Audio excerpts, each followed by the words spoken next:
पूजा क्या पूछना चाहती हैं? ये थैंक यू मैम। सर मेरा एक क्वेश्चन है, लाइक कितने एक दिन पे कितने घंटे का प्रैक्टिस करना चाहिए हम लोगों को एज पर यू? और ड्राई होल्डिंग और ये जो आपका जो लाइव शॉट्स होता है, ये दोनों दोनों का डिफरेंस क्या है? और उसमें मतलब क्या फायदा है अगर हम लोग ज्यादातर लाइव शॉट्स करेंगे और ज्यादातर अगर होल्डिंग करेंगे, ये दोनों चीज में? आपने एक साथ 3-4 सवाल पूछे हैं, बट ठीक है, सब को रिलेटेड हैं।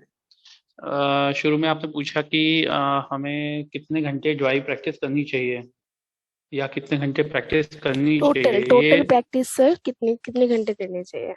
हाँ, वैसे देखा जाए तो हमारी जो एक प्रोफेशनल लेवल पे जब शूटर्स आ जाते हैं तो उनकी प्रैक्टिस पूरे दिन भर ही चलती रहती है, चाहे वो सुबह उठ के योगा कर रहे हैं या रात को सोने से पहले विजुअलाइजेशन कर रहे हैं। तो वो भी अ पार्ट ऑफ प्रैक्टिस होता है।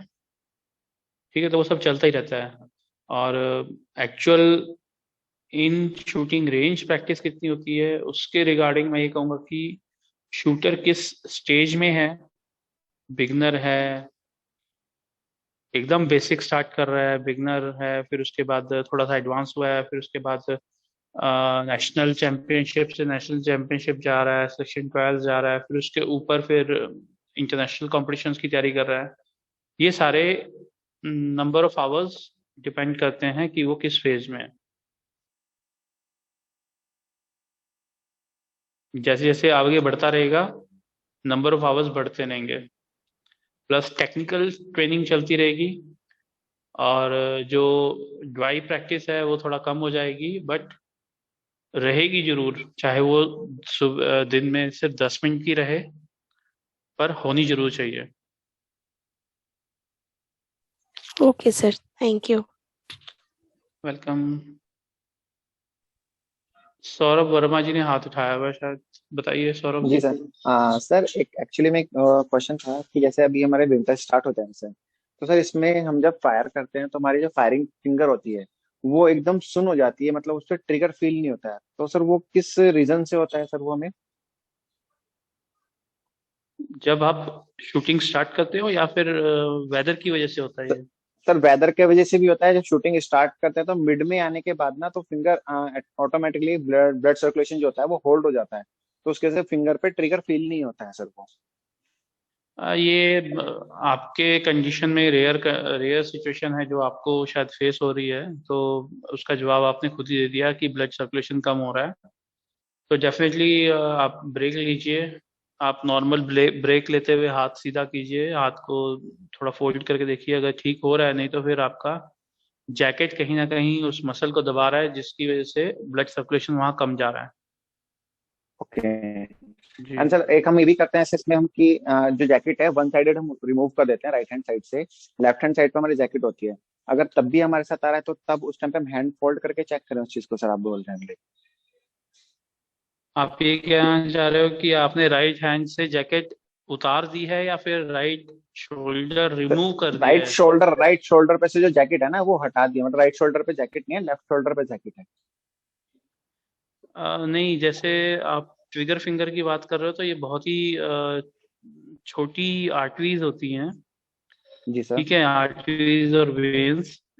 तो आपको सिर्फ बॉडी के एक पार्ट से जैकेट निकालने से सोल्यूशन नहीं मिलेगा, आपको निकाल कर कंफर्टेबल जोन में बैठना होगा। ओके सर, आपकी वॉइस नहीं आ रही सर। जो ब्लड सर्कुलेशन है फुल बॉडी में आएगा। वॉइस ओके थोड़ी क्रैक हो रही है संदीप, थोड़ा माइक को पास ले आना। हाँ जी मैम, अभी ठीक आ रही है? बिल्कुल ठीक है अभी। हेलो जी। जी सर। जी सर। ठीक है संदीप, अब now better. Right. Good evening sir. Good evening. कौन आप बताइए, नाम बताइए राजन अपना। राजन मलिक जी। बात कर रहा हूँ सर। सर कहाँ मेरा से? क्वेश्चन दिल्ली से सर। जी बताइए। जी सर, मैंने मॉर्निंग में भी एक क्वेश्चन पूछा था, वो बिहेवियर चेंज हो जाता है, जो बॉडी लैंग्वेज चेंज होती है, उससे थोड़ा सा उसी रिलेटेड है। जैसे हम जब मैच कर रहे होते हैं, मैं अपने पर्सनल एक्सपीरियंस का एक बता रहा हूँ बात। तो हम जैसे बेड शॉट हमारे लगते हैं या कोई सीरीज हमारी बिलो द एवरेज जा रही है, तो मतलब मुझे ऐसे अपने खुद के उसमें ऐसे थॉट्स आते हैं कि मतलब मैं अपने आप को ब्लेम करने लगता हूँ कि मैंने प्रैक्टिस पूरी नहीं की होगी, या फिर मैं कहीं ना कहीं मतलब मेरी गलती है। तो वो एक मतलब मोमेंट एक बन जाती है जिसमें कि माइंड जो है पॉजिटिव ना जाके नेगेटिव हो जाता है, और हम अपने आप को ब्लेमिंग हो जाती है, एक तरह से ब्लेम करते हो, या फिर बैड शॉट लग गया तो वो एक किसी चीज पे या तो आप फॉल्ट ढूंढने लग जाते हो कि मेरे वेपन में कुछ गड़बड़ है, या मेरी पैलेट खराब है, या फिर कोई भी कंडीशन लेके। तो उस सिचुएशन में मतलब माइंड को बेटर कैसे आपको रखना चाहिए, मतलब क्या स्टेट ऑफ माइंड होनी चाहिए आपकी? सीरीज खराब भी हो गई फिर भी स्टेट ऑफ माइंड आप बेटर कैसे करें, मतलब जल्दी से जल्दी 2-3 शॉट में ही आप कवर देखो, कैसे आप करें उसको? अभी एज अ शूटर ये क्वेश्चन पूछ रहे हो। सर एज अ शूटर भी पूछ ना, रहा हूँ, एज ए अभी जैसे कोच, एज अ कोच भी हम अपने स्टूडेंट को कैसे एकदम से उसको मतलब डाइवर्ट करें, या उसको एकदम से पॉजिटिव कैसे करें जब हम उसको पीछे बुलाते हैं कि भाई आपकी चलो ठीक है 10 शॉट खराब हो गए या फिर एक सीरीज खराब हो गई, लेकिन आप नेक्स्ट मैच अपना कंटिन्यू करें और बेस्ट करने की कोशिश करें। मतलब उसको कैसे एकदम से कंसोल करना चाहिए बेटर वे में, अच्छे से अच्छे तरह से? सबसे पहला स्टेप तो इस सिचुएशन में यही होता है कि आपके जो स्टूडेंट है उसको ब्रेक दीजिए। उसको बोलिए कि take a break, come back. जब वो पीछे आ जाए तो उसको शूटिंग से हट के कुछ बात कीजिए, to give him a sir mental break. ठीक है? जब वो शूटिंग से हट के कुछ सोचेगा और फिर वापस शूटिंग के बारे में सोचेगा, तो उसको एक कंफर्ट ब्रीदिंग एरिया मिल जाएगा जिसमें वो ब्रेथ करके वापस अपनी शूटिंग सीक्वेंस के बारे में ध्यान से फोकस कर पाएगा। और मुझे लगता है सर इतना टाइम बहुत होता है शूटर के लिए कि वो अपना एरिया जिसमें वो मिस्टेक्स कर रहा है उसको कैच करने के लिए, या फिर उसके कोच उसको पकड़ सकता है। और कुछ सिचुएशंस ऐसी आती है जिसमें एकदम ही हाथ खड़े करने वाली सिचुएशन होती है, तो उसमें तो आप शूटर को कह सकते हो, बेटा आज का मैच तो आपका हो गया, आप खत्म कीजिए इसको, और हम शाम को बैठ के डिस्कस करेंगे कि क्या करना है, क्या क्या मिस्टेक्स हुई, और अच्छे से डिस्कस करके इवनिंग में बैठ के, इमीडिएटली आफ्टर द मैच नहीं, क्योंकि उसके बाद आपके स्टूडेंट के मन में शायद हो सकता है आपके प्रति गुस्सा आ रहा हो, है ना? सर वो अपने कमियों को, अपनी नाकामी को आपके सिर पे बांधना चाह रहा हो, और भी कई रीजन हो सकते हैं। उस टाइम मत बैठिए, उसके बाद 1 घंटे बाद, 2 घंटे बाद, या शाम को, या अगले दिन उसके साथ बैठ के ढंग से डिस्कस कीजिए। That is the right way of approach to rectify and to correct the shooters. Sir thank you sir. Good evening sir. हाँ जी, good evening. Good evening sir, मैं पवन बात कर रहा हूँ महू से। एक्चुअली सर एक छोटा सा क्वेश्चन था। लाइक राइफल प्लेयर जैसे मैं हूँ, ड्रॉन करता हूँ, तो कई बार ये कंडीशन बन जाती है कि मतलब ट्रिगर प्रेस, मतलब ट्रिगर जो है बहुत हार्ड हो जाता है, मतलब ट्रिगर फिंगर जो है बहुत ज्यादा हार्ड हो जाती है, ट्रिगर मसल काम ही करना बंद कर देती है। और उस कंडीशन में हम बट उतारते हैं या हाथ स्ट्रेट करते हैं, ऐसा कुछ करके देखते हैं पोजीशन में ही, तो उससे पोजीशन बहुत ज्यादा डिस्टर्ब हो जाती है। तो सर उस कंडीशन में क्या ग्रिप के साथ में कुछ करना चाहिए या पूरे हाथ के साथ ही कुछ एक्सरसाइज करनी चाहिए? देखो, ये सिचुएशन इंडिविजुअल टू इंडिविजुअल है। हो सकता है आपके लिए जो सोल्यूशन बेस्ट काम करेगा वो ये काम कर सकता है कि आप ग्रिप को और ज्यादा टाइट पकड़िए। ठीक है? आवाज आ रही है आपको मेरी? Yes sir, listening. और सेकंड सिचुएशन ये ले सकते हो कि आप अपने एमिंग एरिया में आने से पहले फर्स्ट पुल ले लीजिए। सर दोनों चीजें अप्लाई करके देखी कई बार। जैसे एमिंग एरिया में जब साइड ट्रेवल होती है, एमिंग एरिया पे आती है, उसके पहले ही फर्स्ट पुल ले लिया मैंने। फर्स्ट पुल लेने के बाद में या तो शिवरिंग स्टार्ट हो जाती है उस ट्रिगर फिंगर के अंदर, या तो फिर जब कॉल होता है कि अब बस रिलीज होना चाहिए, उस टाइम पे या तो फिर वो उसी चक्कर में जर्क कई बार आता है, तो वो मतलब 10.1 या आप 10.9 पे कहीं गिरता है जाके। तो फिर आप थर्ड सिचुएशन एक्सेप्ट कर सकते हो जिसमें आप एक्टिव ट्रिगरिंग कीजिए। लाइक सर कैसे होगा वो? एक्टिव ट्रिगरिंग मतलब आप अनकॉन्शियस होकर ट्रिगर मत दबाइए कि अपने आप साइड की लाइन हो गई है तो ट्रिगर अपने आप चला जाएगा, चला जाएगा, चला जाएगा, ये मत सोचिए। आप साइड में आइए और इंटेंशनली ट्रिगर को ब्रेक कीजिए मतलब एक्टिव होके। शॉट बाय शॉट हर कार्रवाई पे मुझे ट्रिगर के ऊपर मतलब कॉल करना है, उससे ट्रिगर को खींचना है। हाँ, खुद इंटेंशनली कौन ट्रिगर ब्रेक कीजिए, हाँ कॉन्शियस सबकॉन्शियस वे में, माइंड में ट्रिगर मत ब्रेक कीजिए। कॉन्शियस वे में ट्रिगर दबाएं। हाँ, कॉन्शियस वे में ट्रिगर दबाइए, उसको हम एक्टिव ट्रिगरिंग बोलते हैं। Yes sir. आज की डेट में एयर राइफल में मैक्सिमम सक्सेस इसी स्टाइल से हो रहा है। Yes sir, yes sir, thank you sir. Welcome. Sir जय हिंद। जय हिंद। सर एक चीज सर पूछनी थी आपसे। सर हम प्रैक्टिस जब करते हैं तो हम कितना एमुनेशन फायर करें पर डे के हिसाब से, मतलब जब हम सर पूरा प्रैक्टिस करते हैं तो जब कैंप लगता है तो हम पूरा दिन फायर करते हैं, तो एक थ्रेशोल्ड तो होता है सर कि कितना हम फायर करें एमुनेशन पर डे के हिसाब से, एक शूटर कितना फायर करे, इसमें कुछ भी है सर?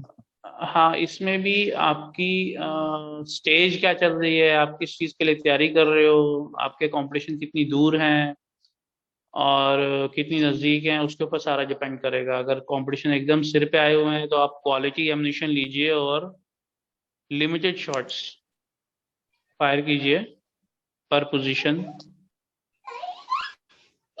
जहां तक आप अपने आप को एकदम कॉन्शियस होके शूटिंग कर सकते हो, ठीक है, ताकि आपकी मसल मेमोरी और मसल टोन अच्छी बनी रहे, ताकि आप परफॉर्मेंस अच्छी दे सको मैच में आने वाले 10 दिन, 12 दिन या फिर 20 दिन के अंदर अंदर। अगर आपके पास टाइम है कि आपका जो कैंप लगा हुआ है वो आपका इंड्योरेंस के ऊपर है, तो definitely you have to shoot like 150 shots prone में। एक बार लेट के आप इंड्योरेंस बना रहे हो, स्टेमिना बना रहे हो, उसमें आपका क्वालिटी एमुनेशन की जरूरत नहीं है। आप कोई भी ऐसा एमुनेशन लीजिए जो सस्ता है। अगर आप आर्मी से हो तो डेफिनेटली आपको उसी तरह का एमुनेशन मिल जाएगा डिमांड पे, और आप एंड्योरेंस बनाइए, अपनी बिगर मसल्स पे काम कीजिए, जी सर। है ना। Okay sir, thank you sir. Sir मेरा एक क्वेश्चन है। सर एक मेरा क्वेश्चन है, कुछ शूटर खराब पैलेट्स को निकाल देते हैं बॉक्स से, तो वो कौन सी जो मतलब एयर पैलेट्स होती हैं, वो कौन सी ऐसी खराब एयर पैलेट्स होती हैं जिनको वो पहचान करके कि ये बेकार पैलेट्स है तो उसको बाहर कर देते हैं बॉक्स से या उसको यूज में नहीं लेते? देखिए, ये चीज मैं भी करता था, अभी तो मैं एयर इतना ज्यादा फोकस नहीं कर रहा। मैं खुद भी एयर राइफल के पैलेट्स को मैच से एक रात पहले चुन चुन के रखता था, ठीक है। तो होता क्या है, एयर आजकल डेसिमल स्कोरिंग चल रही है, तो अगर आप एयर पैलेट को पीछे से देखेंगे जहाँ होलो है, अगर वो होलो एरिया और उसका एजेस एकदम शार्प हैं तो ठीक है। अगर उसमें थोड़ा सा भी दबाव आपको दिख रहा है कहीं पे कि एयर पैलेट्स आपस में टकरा कर खराब हो चुके हैं, तो आप उनको निकाल दीजिए और प्रैक्टिस में यूज कीजिए। Okay okay sir, thank you. Welcome.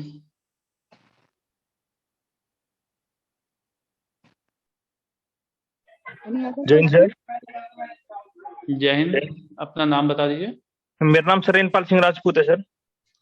हाँ जी सर जी, मैं ये पूछना चाह रहा हूँ डेली एक शूटर का डेली रूटीन सर क्या होना चाहिए, और सर मैच के पहले का जो प्रिपरेशन मेंटल और फिजिकल सर प्रिपरेशन क्या करना चाहिए शूटर को? ये तो बड़ा लंबा सा टॉपिक है, आप पूरा डिस्कशन हो सकता है इसके ऊपर कई दिनों तक।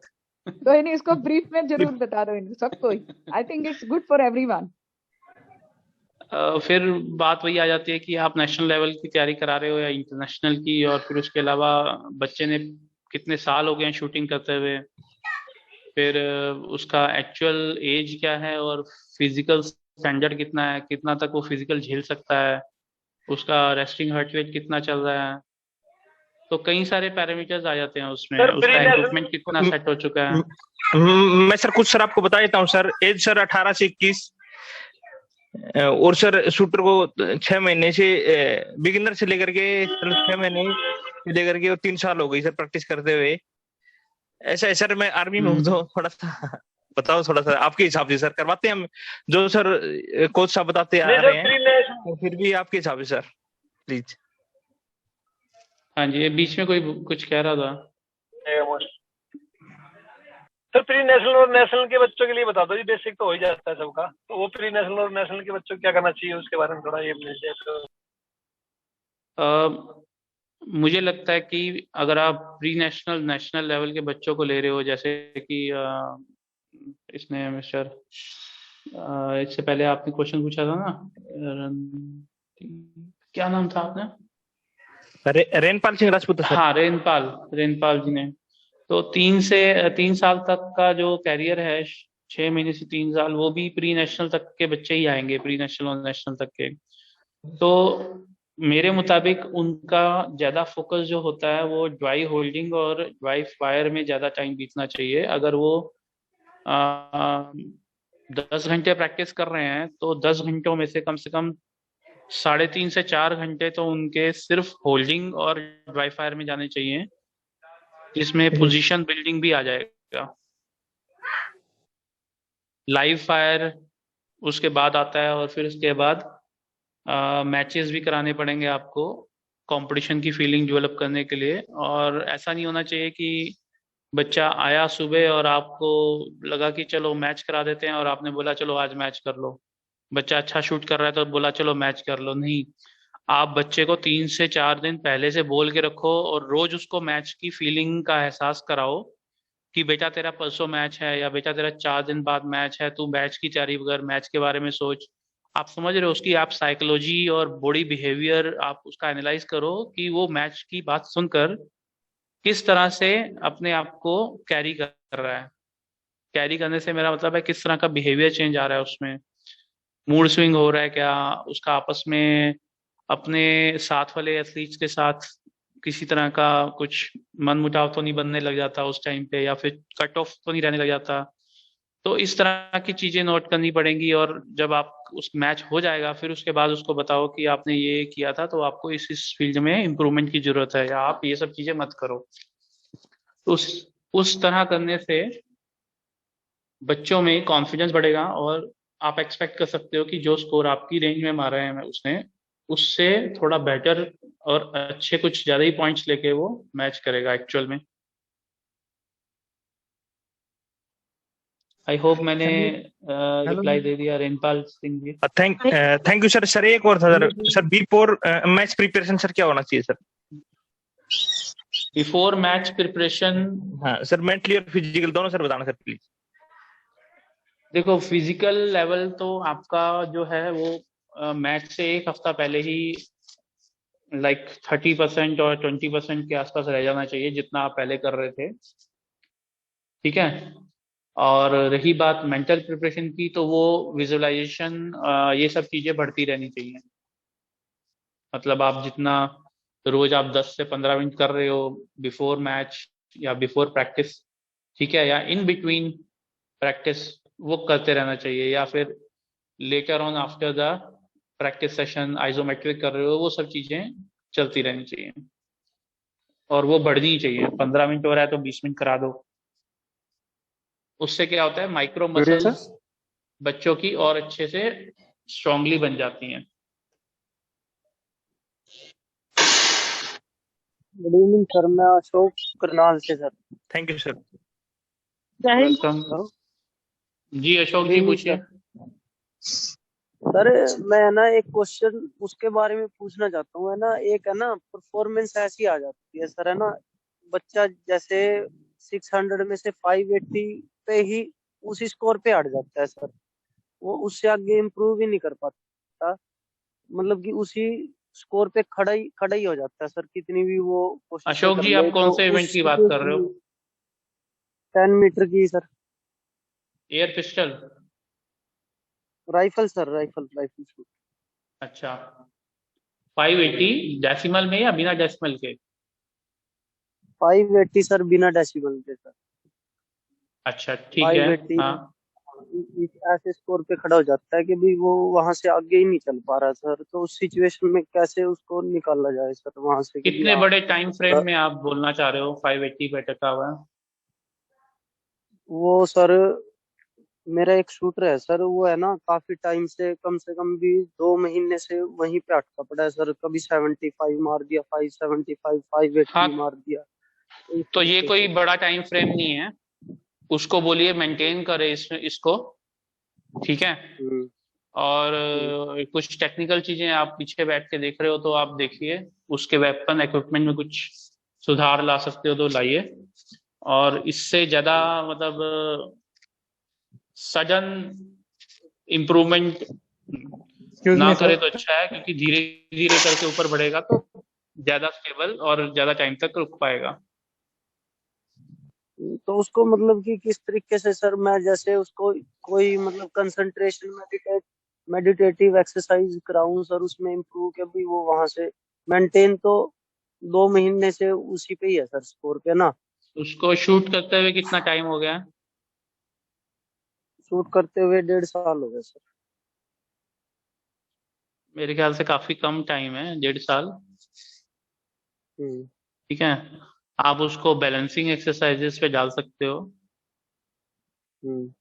With closed eyes. ठीक है, हाँ जी। फिर ब्रेन एक्सरसाइजेस पे डाल सकते हो, हैंड आई कोऑर्डिनेशन की एक्सरसाइजेस करा सकते हो उनसे, कॉन्शियस ब्रेन की एक्सरसाइजेस करा सकते हो। बहुत सारी चीजें हैं आज की डेट में, आपको मिल जाएंगी online. Thank you sir. Welcome. जय हिंद सर। जय हिंद। भाई सर पूजा वर्मा। जी। सर पॉइंट 2 में कौन कौन सा मैच के टाइम पे कौन सी गोली ज्यादातर यूज करनी चाहिए? पॉइंट 2 में मैच के टाइम पे आपके वेपन के ऊपर डिपेंड करता है। सर अभी तक तो मैंने 10x यूज किया है। तो 10x यूज कीजिए। अगर आप ये सोचो कि मैं 10x यूज करती आ रही हूँ और सडनली मैच में मैं लैपटॉप पे शिफ्ट कर जाऊंगी और स्कोर बढ़ जाएंगे, तो ऐसा नहीं होगा। वो नहीं करना है, वो नहीं करना है सर। 10x के अलावा कौन कौन सा गोली मैं यूज कर सकती हूँ? यूज तो आप कुछ भी कर सकते हो, बट आपका वेपन कौन सा है? अगर ब्लाइकर है तो आप ब्लाइकर पे 10x यूज कर रहे हो, तो आपको तो सर अगर अभी चूज था उसको हटा के वॉल्थर लिया। हाँ, तो वॉल्थर पे मैंने जो देखा है मैक्सिमम शूटर्स लेप्पा यूज करते हैं और लेप्पा अच्छा चलता है वॉल्थर पे। ओके सर, जी, thank you sir. Welcome. Good evening sir. Good evening. Sir मेरा नाम श्रद्धा है।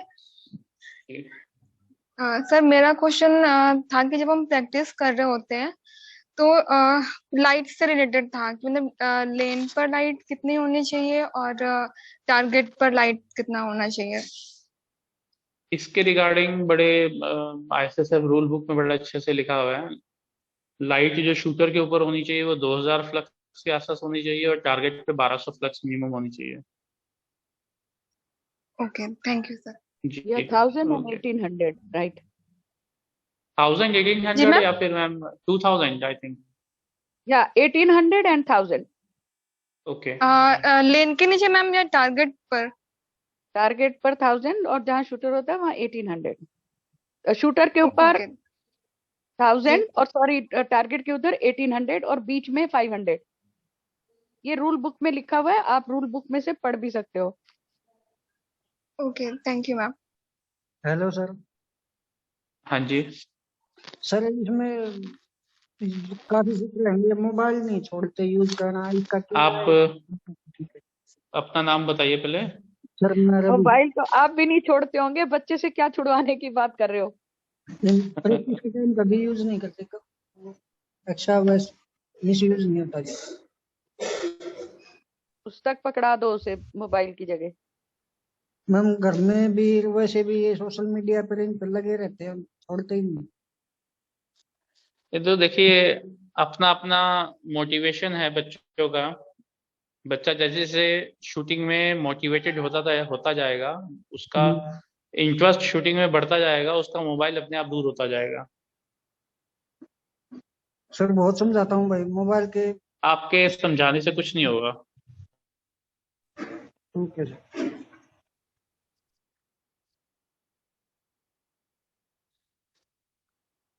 हाँ जी, और कोई कुछ पूछना चाहता है?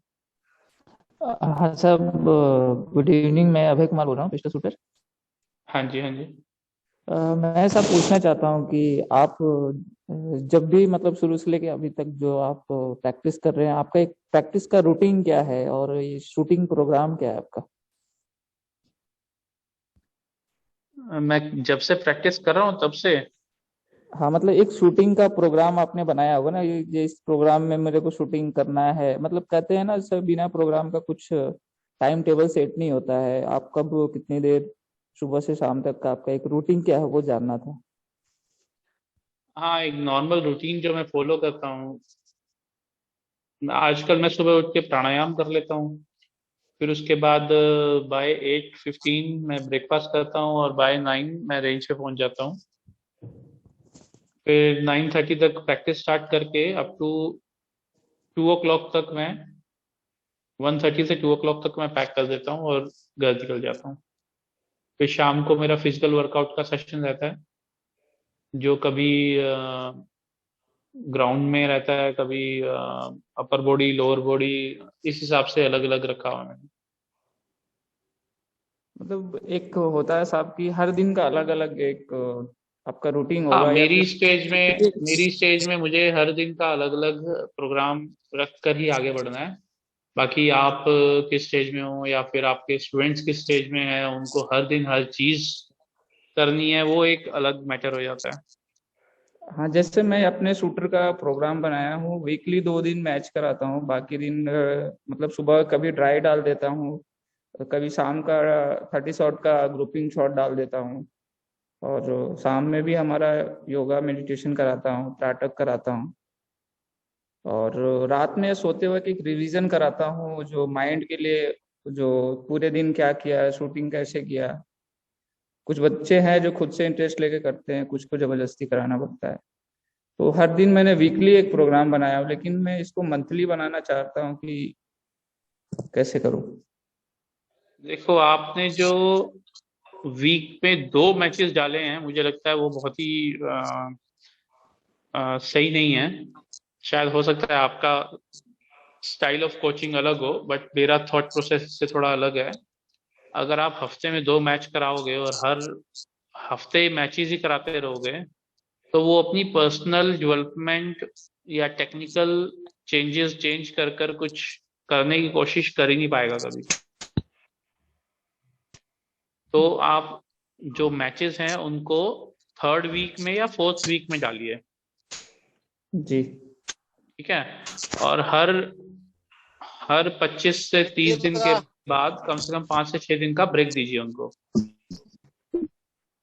जी ठीक है। आई होप वो सारे आर्मी में तो नहीं होंगे। सारे आर्मी के ही है, बाहर के 1-2 बच्चे आते हैं जो वो भी आर्मी के, जैसे उनके बेटे हैं पर्सनल जो यहाँ पे ड्यूटी में है, जो पोस्टिंग है यहाँ पे, तो उसमें से 1-2 बच्चे तो ट्रायल्स के उन लिए भी। सिचुएशन में थोड़ा सा उनका फटीग लेवल खत्म करने के लिए कुछ अलग से बीच बीच में आपको हर 4th डे, हाफ डे या फिर हर 6th डे कंप्लीट ऑफ रखना पड़ेगा, ताकि उनको फटीग लेवल जल्दी से ना आए। और संजीव, मेरा एक ये भी था कि उनको कुछ तरह के कुछ फन गेम करके एंटरटेन करें, ताकि वो बोर ना हो। शाम को मैम जैसे वॉलीबॉल हुआ या फिर टाइम रैकेट हो गया। हाँ, ये सारे फन गेम्स, और ये शाम को हैंड आई कोऑर्डिनेशन के लिए आप जो बॉल्स के साथ वॉलीबॉल खेल लिया, बास्केटबॉल खेल लिया या फिर कुछ और कर लिया, वो सारे आपके रिक्रिएशनल में आ जाएंगे और फटीग को दूर करने में हेल्प करेंगे। मैं एक अभी आपको ये दिखा रहा हूँ, मैं अपना अभी जस्ट फायर किया था, आप एक बार देखेंगे तो बताएंगे मेरी गलती। नहीं, ऐसे मैं गलती नहीं बता पाऊंगा, मैं कोई वो नहीं हूँ। मैं आपको प्रैक्टिकली फायर करते हुए देख के बता सकता हूँ कि आप क्या कुछ कर रहे हो, ठीक है, वो भी काफी टाइम तक एनालाइज करने के बाद। जी बिल्कुल। रमेश कुमार जी का मैसेज आया है, 1 क्वेश्चन प्लीज। हाँ जी, थैंक यू सर। जय हिंद सर। जय हिंद। सर, मैं एक संस्था के साथ जुड़ा हुआ हूँ पिछले 5-6 साल से, जहाँ हैंडीकैप बच्चे हैं, मतलब विकलांग बच्चे हैं हमारे पास, और वो लोग पर संस्था में रहते हैं, और वो हम लोग मैं उनको फ्री सिखाता हूँ बिल्कुल।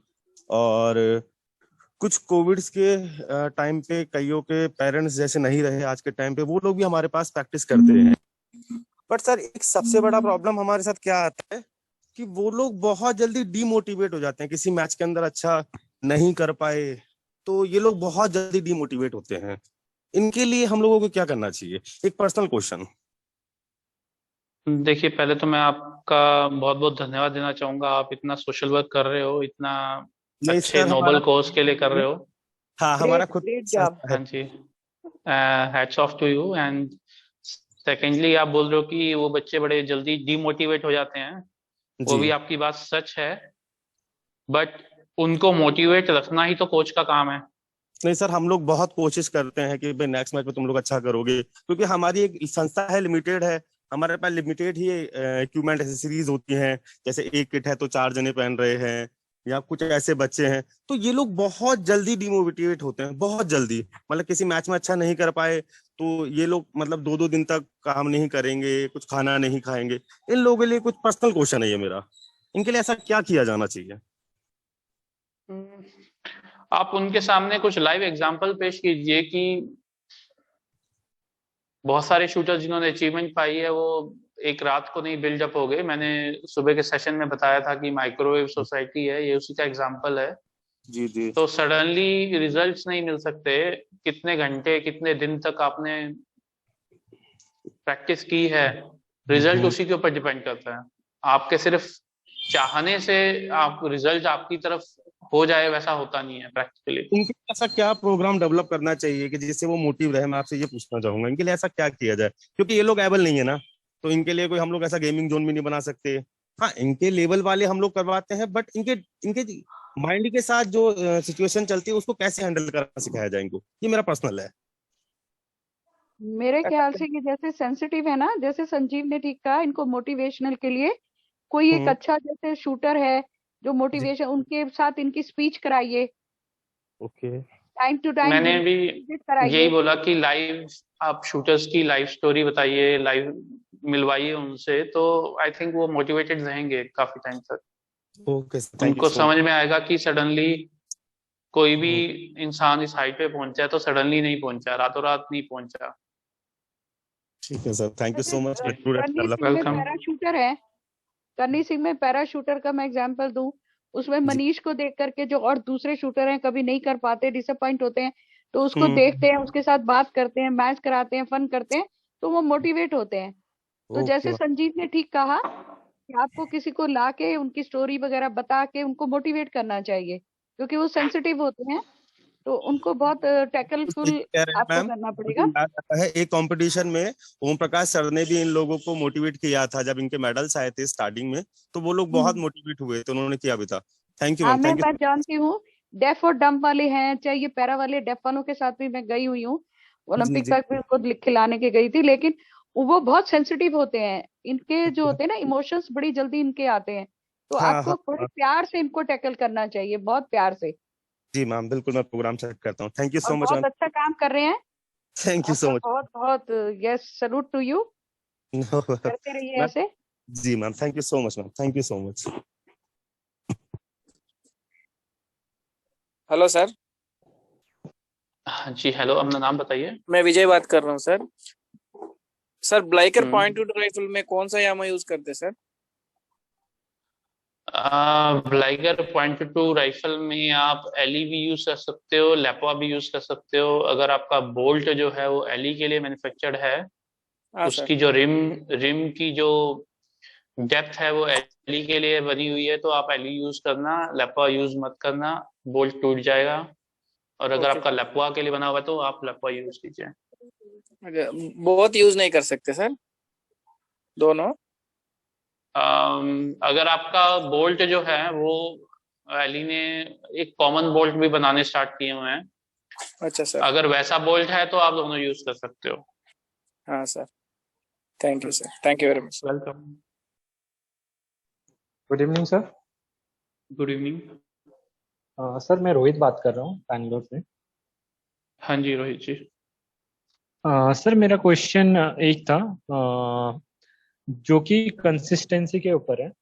बेसिकली सर शूटर्स क्या करते हैं कि एक दिन जब अगर मैचेस वगैरह करते हैं मैच से पहले, तो एक दिन उनका स्कोर बहुत अप जाता है और एक दिन सडनली बहुत लो चला जाता है, जो कि डिफरेंस बहुत ज्यादा होता है। तो ये कंसिस्टेंसी के ऊपर कैसे वर्क कर सकते हैं सर? आप और मैचेस सेम जो चीज है वो सर, कितने टाइम ड्यूरेशन में करवा रहे हो? सर मैच से पहले तो हर 1-2 दिन के बाद, जब कॉम्पिटिशन्स वगैरह आते हैं तो। मतलब कंपटीशन से आप 10 दिन पहले से 10 हर डेज। रोज हर अल्टरनेट डे मैच कराना शुरू कर देते हो?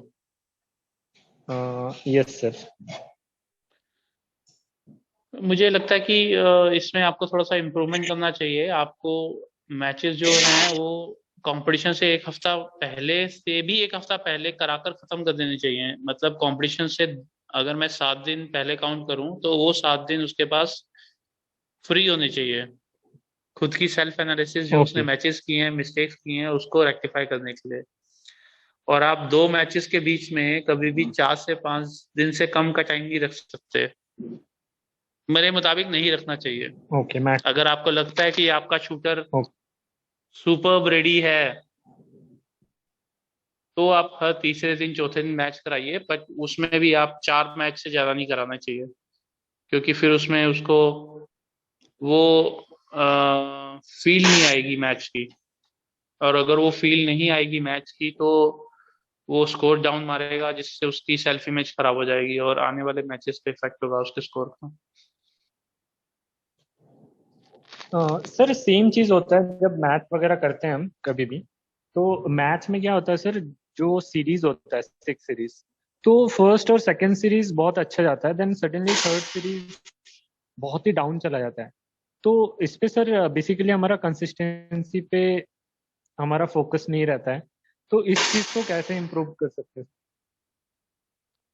शायद सुबह भी किसी ने इसके रिगार्डिंग क्वेश्चन पूछा था, तो मैंने बताया था कि आप अपने लास्ट के 8-10 मैचेस के ऊपर फोकस कीजिए, उसके रिजल्ट्स को कंपेयर कीजिए कि आपके कितने शॉट्स के बाद सडनली आपके खराब शॉट्स आए या फिर कौन सी सीरीज खराब गई। तो उसके मुताबिक आप अपना ब्रेक सेट कीजिए कि इतने शॉट्स के बाद मुझे ब्रेक लेना है, 2 मिनट का, 3 मिनट का, 5 मिनट का, डिपेंड्स ऑन शूटर।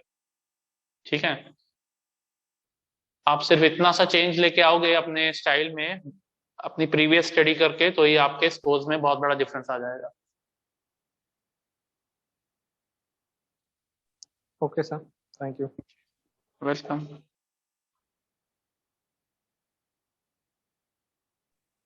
ठीक है, तो बस और कोई कुछ पूछना चाहता है? आई थिंक संजीव आपने इतनी अच्छे से इन सब के आंसर दे दिए हैं क्वेश्चन के, और जो मॉर्निंग में आपने इनको समझाया, they are all satisfied and they have learned really. है किसी का कोई क्वेश्चन? हेलो सर, मैम एक चीज पूछ सकते हैं? Okay, go ahead.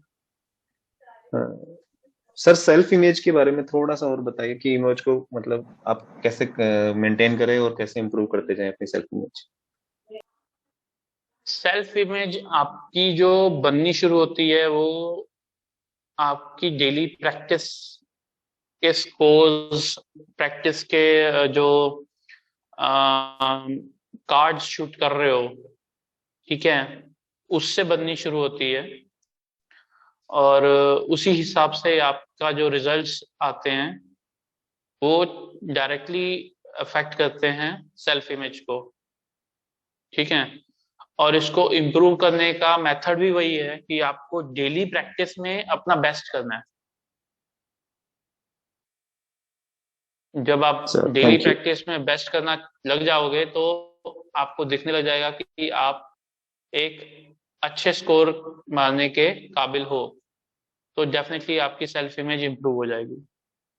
हालांकि कहना बड़ा इजी है ये, बट मैंने खुद देखा है कि मुझे खुद इसको करने में 1 से 1.5 साल लग गया था।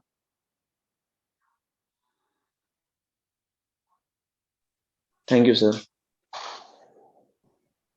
Thank you. Hello hello. हाँ जी, पूछिए क्वेश्चन। एक बंदा पूछिए सर। क्लैरी है। हेलो हेलो हेलो कोई सर, एक पूछिए। क्लैरी हाँ, क्लैरी फ्रॉम मुंबई महाराष्ट्र। या हाँ सर, क्लैरी मुझे बताइए। ये पूछना था सर कि जैसे अपना जो इसका एमओ होता है ना .22 का, सर वो अपन मैच के लिए कैसे सॉर्ट आउट करें सर? सर क्योंकि एक्चुअली क्या हुआ था ये बार मेरे मैच में, मतलब 2-3 एमओ मतलब मिस फायर कर गए थे, तो उसके लिए सर कुछ बताइए सर। देखो, एमओ मिस फायर करना के कई रीजन हो सकते हैं।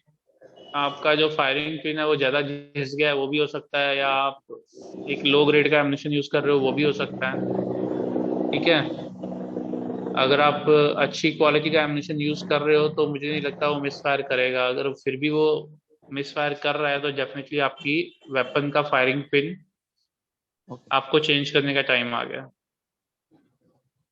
और आप कंपटीशन से पहले उस एम्यूनिशन को होम रेंज प्रैक्टिस में मैच करके देखिए, होम रेंज मैचेस करके देखिए 1 से 2, तो उसमें आपको क्लियर पिक्चर मिल जाएगी कि ये वाकई एम्यूनिशन ठीक है, मैच करने लायक या नहीं।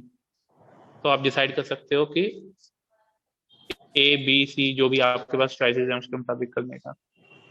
सर आपने अभी मतलब है ना जस्ट अभी एयर पैलेट्स के बारे में बताया था, जैसे आपने बोला कि इसमें मतलब सॉर्टिंग करके आपको वो लेना है, तो इसमें भी अपन मतलब वैसे कर सकते हैं सॉर्टिंग करके? नहीं, अभी ये स्टेज नहीं आई मुझे लगता है, काफी हद तक जैसे भी हम डिस्कस कर रहे हैं। ठीक है, हालांकि मैंने खुद ने डायमंड वेइंग मशीन ली हुई थी, ओके, जो कि 4th डेसिमल तक दिखाती है एक्यूरेसी। तो उसमें एम्यूनिशन का वेट कर करके अलग अलग सॉर्टिंग की थी और फिर उसके बाद चलाया था। तो मुझे लगता नहीं अभी जिस प्लेटफॉर्म पे मैं डिस्कस कर रहा हूँ उस प्लेटफॉर्म में वो स्टेज आई है। ठीक है, कोई होगा आपके इसमें जो रैली में कहीं इंटरनेशनल में कॉन्टिन्यूसली मैच में मेडल दे रहा होगा, तो उसके लिए ये फिजिबल है करना, but not for everyone. Okay sir, hello sir. Thank you. हाँ जी सर आपने बताया था मतलब एयर राइफल 10 मीटर के लिए कौन सी पैलेट मतलब मीडियम रेंज की सही कौन सी रहती है? एक बार मतलब दोबारा ज्यादा रिपीट कीजिए। कॉस्टली ना हो। जागृति ना, जागृति हाँ शर्मा। जी हाँ, सर, एक मैं बार ये दोबारा बोल रही हूँ रिपीट कीजिए, मतलब क्वेश्चन क्लियर नहीं हुआ बीच मुझे। की रेंज की, मतलब ज्यादा कॉस्टली भी ना हो और मतलब ये भी ना हो कि बिल्कुल लो क्वालिटी है। बीच की कौन सी पैलेट सही रहती है, कौन सी कंपनी की? मेरे पास सर वोल्थर है, मैं अभी तक तो R10 यूज कर रही हूँ, पहले डाइबोलो रेड यूज करती थी। ये भी फिर मैं अभी कॉस्ट वाइज तो बिल्कुल नहीं कमेंट कर पाऊंगा। ठीक है, ये आपको खुद का अवेलेबिलिटी के ऊपर है और आपकी जो राइफल है उसकी एक्यूरेसी के ऊपर है कि कैसा आपको वेपन कौन से वेपन में कौन सा पैलेट शूट कर रहा है, अच्छा ग्रुप दे रहा है। ये कमेंट करना काफी मुश्किल है, ये तो आपको खुद को एनालाइज करना पड़ेगा आपके बजट को देखते हुए। जय हिंद sir, one more question, myself Puja Verma. Sir ji, diary पूछिए। को कैसे मेंटेन करेंगे हम लोग? डायरी मेंटेन करना लगता है मैडम ने कुछ थोड़ा सा बच्चों के दिमाग में डाल दिया है, सबके दिमाग में। नहीं, ऐसा कुछ नहीं है, मैम ने नहीं डाला है, मैं खुद मतलब मैं एक क्वेश्चन क्या वो सबको पता चल जाएगा कि कैसे लोग कैसे डायरी मेंटेन करते हैं। सबका अपना अपना थिंकिंग होता है। तो सर एक बार आप भी बता दीजिए कि आप कैसे मेंटेन करते हैं डायरी? डायरी मेंटेन करने में, शूटिंग डायरी स्पेशली, उसमें 3 स्टेजेस होती हैं। ठीक है, आपकी सेटिंग, आपकी फीलिंग्स और थर्ड आपका ऑब्जर्वेशंस। आप ये 3 कॉलम भरिए। ठीक है, उसके अलावा अगर आपने कोई मैच किया है तो उसके बारे में डिटेल में आप एक्सप्लेन कर सकते हो। और जब आप नेक्स्ट डे रेंज पे जा रहे हो तो आप डेफिनेटली ये डायरी कैरी कीजिए, आप उसको पढ़िए, आपकी ऑब्जर्वेशंस, फीलिंग्स और सेटिंग्स या चेंजेस जो आपने किए थे प्रीवियस डे में। तो अगर आप ये सब पढ़ रहे हो तो आप डेफिनेटली थोड़ा टाइम कम स्पेंड करोगे, जिसको मैं बोलूंगा कि आपने जो कल का काम किया था उसके ऊपर दोबारा काम करने का। जी मैं तो इनको बोलती हूँ अपने ट्रेनिंग्स को कि write down all the techniques in the first front page पे, पहले सेफ्टी और वो टेक्निक डेली पढ़ो, उसे डेली टेक्निक्स को और सेफ्टी को, दो चीजें डेली पढ़ो, लिखो उसे डेली पढ़ो। फिर उसके बाद सबसे बहुत अच्छी चीज बताई, सेटिंग, कौन सी साइट यूज कर रहे हैं, क्या बट प्लेट चीक प्लेट का काम मार्क करके रखो उसे, ये बहुत अच्छी चीज बताई है इसने, तीनों चीजें लिख के रख लो, setting, observation and your feeling day to day, and you should उसी राइट योर तीनों गोल चीजें also, plan also, the day to day plan. इन्हीं 3 पॉइंट्स में आपके बहुत सारी चीजें कवर हो जाएंगी। सेटिंग्स में आप कौन सा जैकेट यूज कर रहे हो, कौन सी रेंज पे हो, कौन सा एम्यूनिशन यूज कर रहे हो, आपने जैकेट के बटन्स कितने बंद किए, आपका ट्राउजर कैसे बंद था, चैन कहाँ थी ट्राउजर की, समझ रहे हो, और जूतों के लेसेस कहाँ कैसे बांधे हुए थे, बहुत कुछ आपकी सब सेटिंग में कवर हो जाएगा। इवन दो आपने जो एयर राइफल में वेट कहाँ लगाया हुआ था, आपने ऊपर नीचे शिफ्ट किया। Start writing your book and start writing how to maintain the diary, how to write that also. ये शुरू कर दो, तुम्हारी काफी सारी ये जो लिपियां बनाओगे बुकलेट, मैं ही सेल करवा दूंगी इनकी तुम्हारी। You start writing because today they required. जी। और किसी का कोई क्वेश्चन है? नहीं तो हेलो सर, मेरा नाम को इजाजत दे। सर मेरा एक क्वेश्चन था सर, एक बार प्लीज डाइट चार्ट के बारे में बता दीजिए कि मैच से पहले क्या डाइट चार्ट होना चाहिए कि शूटर का। मैच से पहले क्या डाइट चार्ट होना चाहिए? जी सर। देखो मेरे मेरे 20 इयर्स के शूटिंग कैरियर में मैंने बहुत सारे लोग देखे हैं जो डाइट का डी भी नहीं जानते पर फिर भी अच्छे रहे, अच्छा करके चले गए, और बहुत से ऐसे भी शूटर देखे हैं मैंने जो बहुत अच्छे से डाइट फॉलो करके भी मतलब कुछ नहीं कर पाए, समझ आई बात। तो कई पॉइंट्स हैं जो आपको इफेक्ट करते हैं, आपकी पर्सनल डायरी में उसके ऑब्जर्वेशंस होनी चाहिए, अगर है तो आप उसको फॉलो करके अपने आप में इम्प्रूवमेंट ला सकते हो। और अगर आपका जैसे एक स्टेज बीत चुकी है, आपको 10 साल 12 साल हो चुके हैं शूटिंग में, तो आप डेफिनेटली इम्प्रूवमेंट लाने के लिए एक प्रॉपर डाइटिशियन से कंसल्ट करके अपना डाइट चार्ट बनवा लीजिए, और किसी मेजर कंपटीशन से कम 6 महीने पहले या फिर 8 महीने पहले से वो डाइट चार्ट फॉलो कीजिए, ताकि आपकी बॉडी में रियली में चेंजेस दिखाई दें आपको खुद को भी। जी सर कितनी बार ऐसा होता है कि शूटर्स को मैंने कितनी बार देखा है ऐसे शूटर्स को कि कुछ भी जंक फूड खा रहे हैं, डीप फ्राइड खा रहे होते हैं, लेकिन जैसे उनको पता लगता है कि उनका मैच आने वाला है तो वो स्टार्ट कर देते हैं, नहीं बहुत पैनिक करते हैं कि नहीं मैच आ रहा है तो 2 या 3 दिन पहले छोड़ देंगे, 1 हफ्ता पहले छोड़ देंगे खाना, तो उससे कुछ असर होता है, कुछ पड़ता है उससे फर्क? सबसे पहले तो ये एज फैक्टर के ऊपर डिपेंड करता है। जी ठीक है, और सेकंड जो मेन इफेक्ट करता है कि वो फिजिकल वर्कआउट कितना कर रहे हैं, उसके ऊपर डिपेंड करता है। ठीक है, एज फैक्टर और फिजिकल वर्कआउट से ही उनका मेटाबॉलिज्म रेट फिक्स हो जाता है, मतलब एक अच्छा हाई मेटाबॉलिज्म रेट है तो वो जो भी खा रहे हैं वो सब डाइजेस्ट हो जाएगा, उनको उसका कोई इफेक्ट नहीं होगा। जरूरी नहीं कि उनको कोई इफेक्ट नहीं हो रहा तो आपको भी नहीं होगा जी। ये आपको खाकर एनालाइज करना पड़ेगा कि आपको कितना इफेक्ट हुआ मैच से पहले, ऑब्जर्वेशन डायरी में लिखिए और फिर उसके मुताबिक काम कीजिए। Okay sir, thank you sir. Welcome sir. Hello sir. हाँ जी रोहित जी बताइए।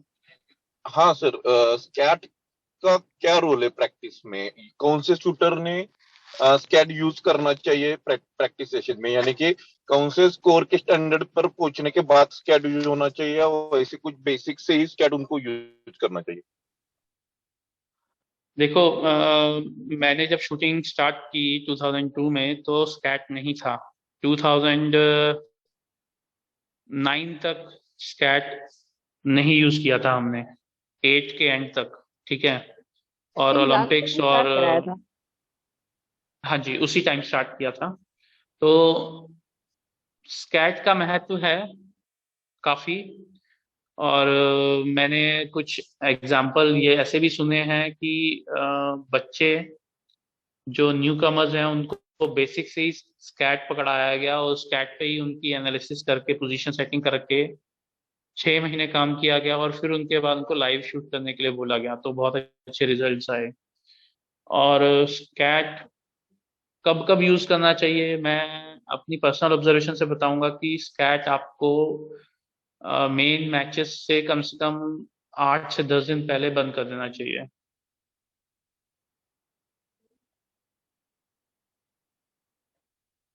और इसके अलावा स्कैट में कुछ पूछना चाह रहे थे आप? उस कैट में जो सर वो जो लाइंस का जो कलर रहता है वो जो बाय डिफॉल्ट रहता है ग्रीन कलर है, उसके बाद ग्रे कलर आता है, उसके बाद वो रेड कलर रहता है। तो वो ग्रीन कलर का तो पता चलता है कि वो मूवमेंट दिखा रहा है, उसके बाद रेड कलर का भी पता चलता है वो फॉलो थ्रू दिखा रहा है। तो वो जो ग्रे कलर का रहता है छोटा वाला लाइन, वो क्या एक्चुअल ट्रिगर का रहता है या किसका, कैसा क्या है उसका मतलब? उसमें आपकी शॉट चलने से 0.25 सेकेंड का मूवमेंट रिकॉर्ड होता है उस कलर में, ठीक है।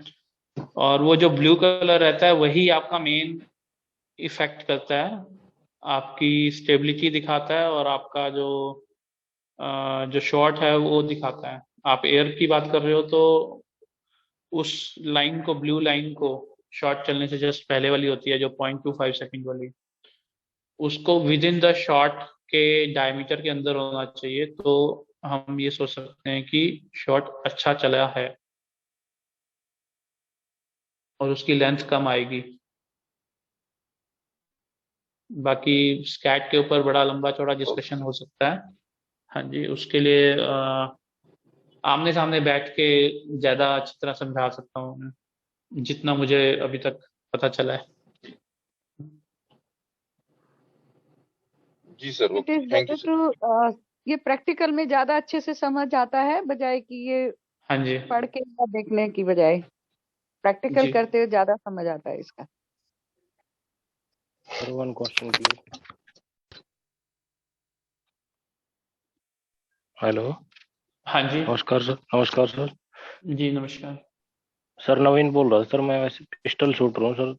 मेरा क्वेश्चन सर एक मेंटल ट्रेनिंग के ऊपर, वैसे हमारी मेंटल ट्रेनिंग की अभी क्लासेज हुई नहीं है, होनी है, लेकिन मेरा एक क्वेश्चन आपसे है कि जैसे हम अच्छे सीरीज चल रही है, अच्छे शॉट चल रहे हैं, वैसे ही दिमाग में स्कोर घुस जाता है और वो सीरीज बिल्कुल खराब हो जाती है। तो उसके रिगार्डिंग क्या मेंटल ट्रेनिंग होती है, कैसे अपने आप को प्रिपेयर करें, तैयार करें, उसके बारे में प्लीज। इसके बारे में मैंने शायद सुबह भी बताया था कि आपको एक मेंटल पोज लेना पड़ेगा, ब्रेक लेकर छोटा सा, जरूरी नहीं ब्रेक आप मतलब कि आप राइफल को नीचे रख के और पिस्टल को नीचे रख के आप अपनी लेन को छोड़िए और पीछे जाके बैठिए, नहीं। आप वहीं पे खड़े खड़े एक छोटा सा पोज ले सकते हो जिसमें आप बॉडी और माइंड को रिलैक्स कर सकते हो और अपने आप को बोल सकते हो कि अब मैं इसके बारे में नहीं सोचूंगा, और फिर वापस अपनी शूटिंग स्टार्ट कर सकते हो। और वो पोज इनफ होगा आपकी शूटिंग साइकिल या फिर शूटिंग रिदम को वापस लाने के लिए।